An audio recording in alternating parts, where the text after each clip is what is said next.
हाय friends, अस्सलाम वालेकुम। Welcome to my channel cook with Aliya. तो आज मैं आपके लिए लेकर आई हूँ एक यूनिक कबाब की रेसिपी, जिसमें मैं बनाना सिखाऊंगी आपको कटहल के कबाब।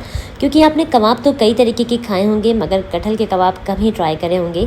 और वैसे भी कटहल काफ़ी लोग नहीं भी खाते हैं, तो मैंने सोचा कि आप लोगों के लिए एक ऐसी रेसिपी लेकर आऊँगी कटहल के कबाब एकदम टेस्टी भी बने, और जो नहीं भी खाते हैं वो भी खाना स्टार्ट कर दें। ये बहुत ही मज़े के बन के तैयार होते हैं। इसका टेस्ट एकदम लाजवाब होता है। आप इसे साइड डिश के तौर पे भी बना सकते हैं। तो आइए फटाफट से रेसिपी स्टार्ट करते हैं। सबसे पहले अब हम लेंगे एक प्रेशर कुकर और उसी के अंदर ऐड कर देंगे 400 ग्राम चने की दाल, जिसको कि मैं वॉश करके यहाँ पे ले आई हूँ। और इसको हम प्रेशर कुकर के अंदर ट्रांसफ़र कर देंगे। साथ साथ हम इसके अंदर ऐड करेंगे 1 किलो कटहल, जिसको कि मैंने इस तरीके से स्लाइसेस में कट कर लिया है। और आप देख सकते हैं कि मैंने इसके सारे बीज निकाल दिए हैं, क्योंकि हम कबाब में बीज को नहीं डालेंगे, नहीं तो फिर एक कड़ापन आ जाता है हमारे कबाबों में। और इसी के साथ साथ हम लेंगे कुछ साबुत मसाले, जिसमें मैंने यहाँ पे लिए हैं 2 तेज़पत्ते, 12 से 15 ली हैं काली मिर्चें, 4 से 5 ली हैं लौंग, 2 ली हैं बड़ी इलायची, 3 इंच का लिया है दालचीनी का टुकड़ा, 1 टीस्पून लिया है ज़ीरा। आप चाहें तो इन मसालों को ग्राइंड करके भी डाल सकते हैं, क्योंकि काफ़ी सारे लोगों को जो साबुत गरम मसाले होते हैं उसका मुंह में आना अच्छा नहीं लगता। लेकिन मैं इसको ऐसे ही ग्राइंड करूँगी, क्योंकि मेरे मिक्सर में ये अच्छे से पिस जाता है। साथ साथ हम इसके अंदर ऐड करेंगे एक छोटी प्याज, जिसको कि मैं पील करके यहाँ पे ले आई हूँ। साथ साथ हम यहाँ पे ऐड करेंगे 1 टेबलस्पून भर के अदरक लहसुन का पेस्ट। यहाँ पे मैं पेस्ट ऐड कर रही हूँ। आप चाहें तो यहाँ पे एक साबुत लहसुन पूरा ऐड कर सकते हैं। साथ साथ 1 इंच की अदरक भी ऐड कर सकते हैं, ये ऑप्शनल है, मगर मैंने यहाँ पे इसका पेस्ट ही ऐड किया है। साथ साथ हम यहाँ पे ऐड करेंगे इसके अंदर 2 टीस्पून नमक।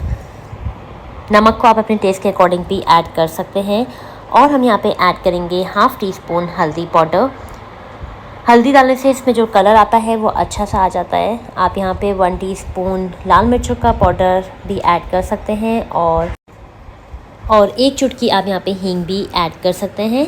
मैं मगर हींग को बाद में डालूँगी, अगर आप चाहें तो आप यहाँ पे भी ऐड कर सकते हैं, क्योंकि कटहल जो होता है वो बादी होता है। तो यहाँ पे हम अदरक लहसुन का पेस्ट और हींग को ज़रूर से ऐड करेंगे। और साथ साथ हम यहाँ पे ऐड कर दे रहे हैं 400 ml पानी। तो मैं यहाँ पे 2.5 कप से ज़्यादा मैंने यहाँ पे पानी ऐड किया है। और यहीं पे हम लगा देंगे इसमें एक प्रेशर कुकर के लिड। जब इसमें एक प्रेशर आ जाएगा, तब हम गैस की फ्लेम को लो करके इसको 15 मिनट के लिए कुक करेंगे। और 15 मिनट बाद हम इसके प्रेशर को नेचुरल रिलीज़ होने देंगे, और फिर हम इसके लिड को यहाँ पर खोल कर देखेंगे। और आप देख सकते हैं कि एकदम परफेक्ट तरीके से हमारे चने की दाल और कटहल दोनों यहाँ पे पक चुकी हैं। और यहाँ पे मैं देख पा रही हूँ कि हमारे कटहल में बिल्कुल भी पानी नहीं है। अगर आपके कटहल में थोड़ा सा भी पानी रह गया है, तो आप उसको 1 से 2 मिनट हाई फ्लेम पे उसको प्रॉपरली खुश्क कर लीजिएगा।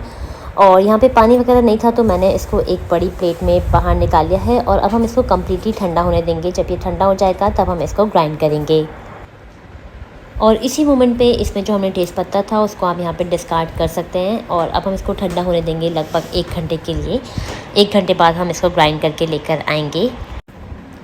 तो 1 घंटे बाद जब हमारा मिक्सचर यहाँ पे ठंडा हो गया, तो हम इसको इस तरीके से मिक्सर में ग्राइंड करके ले आए हैं। आप चाहें तो यहाँ पे फूड प्रोसेसर में भी इसको ग्राइंड कर सकते हैं। यहाँ पे मैंने इसको थोड़ा दरदरा ही स्टाइल में पीसा है, क्योंकि जब हम दरदरा इसको पीसते हैं तो इसका जो टेस्ट आता है वो बहुत मज़े का आता है। तो ज़्यादा बारीक नहीं करना है, थोड़ा दरदरा स्टाइल में ही पीसना है। और अब हम इसी के अंदर ऐड कर देंगे एक बड़े साइज़ की प्याज, जिसको कि मैंने इस तरीके से फाइनली डाइस कर लिया था। तो अब मैंने यहाँ पे ली हुई हैं 3 से 4 हरी मिर्ची, जिसको कि फाइनली डाइस कर लिया है। और लिया है यहाँ पे काफ़ी सारा हरा धनिया, जिससे टेस्ट जो होगा वो काफ़ी इन्हांस होगा। और साथ साथ हम यहाँ पे ऐड करेंगे 1/8 टीस्पून हींग। आप यहाँ पे हींग पहले भी ऐड कर सकते हैं, जब हमने प्रेशर कुकर में सारी चीज़ों को पकाया था, लेकिन मैं इसको यहाँ पे बाद में ही ऐड कर रही हूँ। साथ साथ हम यहाँ पे ऐड करेंगे 1 टेबलस्पून नींबू का रस, जिससे बहुत ही अच्छा टेस्ट आएगा। तो इसको आप यहाँ पे ज़रूर से ऐड कीजिएगा। तो अब हम यहाँ पे अपने हाथों की मदद से इन सारी चीज़ों को खूब अच्छे से मिक्स कर लेंगे, ताकि जितनी भी चीज़ें अब हमने इसमें ऐड की हैं वो सारी चीज़ें अच्छे से मिक्स हो जाएं। तो यहाँ पे हमारा पेस्ट एकदम बन के तैयार हो गया है। और अब हमने एक बोल में ले लिया है पानी, और हाथों को हम अच्छे से कर लेंगे ग्रीस, क्योंकि अब हमें बनाने हैं कबाब। तो यहाँ पे मैं थोड़ा थोड़ा पोर्शन लेके यहाँ पे मीडियम साइज़ से कबाब बनाऊँगी। यहाँ पे आप कबाबों के साइज़ को छोटा या बड़ा अपने अकॉर्डिंग एडजस्ट कर सकते हैं, जिस तरीके का भी आपको चाहिए है। मगर मैं यहाँ पे इसको इस तरीके से मीडियम साइज़ का ही बनाऊँगी।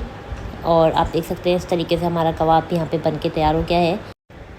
तो सेम इसी तरीके से हम हाथों को ग्रीस करेंगे, और थोड़ा थोड़ा पोर्शन लेके हम यहाँ पे कबाबों को तैयार कर लेंगे। और मैं इतने कीमे से यहाँ पे लगभग 25 कबाब बनाऊँगी। तो इस तरीके से हम यहाँ पे सारे कबाब तैयार कर लेंगे। और अब हम चलते हैं कबाबों को फ्राई करने के लिए। तो मैंने यहाँ पे ले लिया है एक फ्राई पैन और उसी के अंदर ऐड कर दिया है 2 टेबल स्पून तेल। यहाँ पे तेल को कर लेंगे अच्छा गरम। जब तेल यहाँ पे गरम हो जाएगा तब हम एक एक करके यहाँ पे कबाबों को इस तरीके से ड्रॉप कर देंगे, गैस की फ्लेम को लो करके। और यहाँ पे हम कबाबों को लो टू मीडियम फ्लेम पे ही फ्राई करेंगे और कबाबों को हम यहाँ पे बैचेस में फ्राई करेंगे। पहले 1 से 2 मिनट के लिए हम इसकी साइड को बिल्कुल भी टच नहीं करेंगे और 1 से 2 मिनट बाद हमारे कबाबों में एक गोल्डन ब्राउन सी कोटिंग आने लगेगी। वही साइन है कि हमारे यहाँ पे कबाब जो हैं वो परफेक्टली पक गए हैं और आप देख सकते हैं इस तरीके से एक परफेक्ट गोल्डन ब्राउन कोटिंग आएगी कबाबों में। तो सेम इसी तरीके से हम सारे कबाबों को यहाँ पे फ्लिप कर लेंगे और दूसरे साइड से भी हम यहाँ पे 1 से 2 मिनट के लिए इन कबाबों को पकने देंगे और यहाँ पे बिल्कुल भी टच नहीं करेंगे ताकि दूसरे साइड से भी यहाँ पे गोल्डन ब्राउन कोटिंग आ जाए जिस तरीके की हमें चाहिए थी।